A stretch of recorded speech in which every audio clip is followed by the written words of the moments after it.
സംസ്ഥാന സർക്കാരിന്റെ 100-ദിന കർമ്മ പരിപാടിയുടെ ഭാഗമായി ലീഗൽ മെട്രോളജി വകുപ്പ് നടപ്പാക്കുന്ന ഓട്ടോറിക്ഷ ഫെയർ മീറ്ററുകളുടെ പഞ്ചായത്ത് മുനിസിപ്പാലിറ്റി തല വേരിഫിക്കേഷൻ ക്യാമ്പുകളുടെ ജില്ലാതല ഉദ്ഘാടനം കടുത്തുരുത്തിയിൽ നടന്നു. മന്ത്രി അഡ്വക്കേറ്റ് മോൻസ് ജോസഫ് ഉദ്ഘാടനം നിർവഹിച്ചു.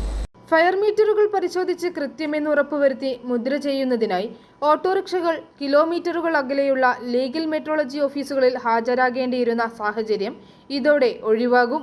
താലൂക്ക് ആസ്ഥാനങ്ങളിൽ നടത്തിയിരുന്ന പരിശോധന ഇനി തദ്ദേശ സ്വയംഭരണ സ്ഥാപന പരിധിയിൽ നടത്തും. ലീഗൽ മെട്രോളജി ഓഫീസുകളിൽ നിന്ന് 15 കിലോമീറ്ററിലധികം അകലെയുള്ള തദ്ദേശ സ്വയംഭരണ സ്ഥാപനങ്ങളിലെ ഓട്ടോറിക്ഷകൾക്കാണ് ഈ സൗകര്യം ലഭ്യമാവുക.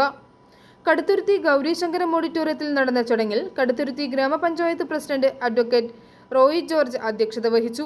ജില്ലാ പഞ്ചായത്ത് അംഗം Annmaria, Kaduthuruthy block panchayat vice president Kuriakose Thottathil, ഗ്രാമപഞ്ചായത്ത് vice president Deepa Induchoodan, block panchayat അംഗം ധന്യ വേണുഗോപാൽ, ഗ്രാമപഞ്ചായത്ത് അംഗങ്ങളായ TC Vinod, MR Anilkumar, legal metrology controller Rajesh Sam, deputy controller M Safiya എന്നിവർ പ്രസംഗിച്ചു.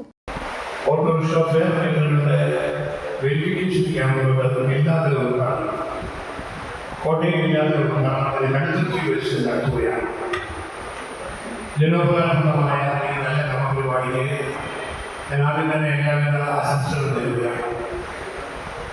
ഇത് ദീർഘകാലമായി ഓട്ടോറിക്ഷ കൈകാര്യം ചെയ്യുന്ന സഹോദരങ്ങൾ ആവശ്യപ്പെട്ടു വരുന്ന കാര്യമാണ്. ഇതുവരെ ഈ കാര്യം നിങ്ങൾക്ക് വലിയ കഷ്ടപ്പാടുണ്ടായിരുന്നു എന്നുള്ളത് ഒരു വസ്തുതയാണ്. ദീർഘദൂര യാത്ര ചെയ്ത് ഈ ആവശ്യം നിർവഹിച്ചെടുക്കേണ്ട സാഹചര്യം നമുക്ക് ഇവിടെ 40 കിലോമീറ്ററിലേക്ക് ബൈക്ക് വരെ പോകുന്നതിന് ദൂരം വലുതാണ്.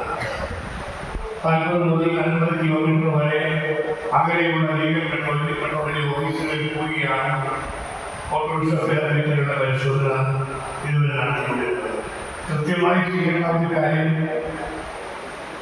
ജനങ്ങൾക്ക് കഷ്ടപ്പാടുണ്ടാകുന്നു എന്നുള്ളത് തിരിച്ചറിഞ്ഞുകൊണ്ടാണ് നമ്മുടെ സംസ്ഥാനത്ത് പുതിയതായി അധികാരത്തിൽ വന്ന സർക്കാർ ബഹുമാനായ മുഖ്യമന്ത്രി ശ്രീ V.D. സതീശന്റെ നേതൃത്വത്തിൽ മന്ത്രിസഭാ യോഗം പ്രത്യേകമായി എല്ലാ വകുപ്പുകളിലും പെട്ടെന്ന് ജനങ്ങളെ സഹായിക്കാൻ കഴിയുന്ന കാര്യങ്ങൾ. i4 news, Ettumanoor.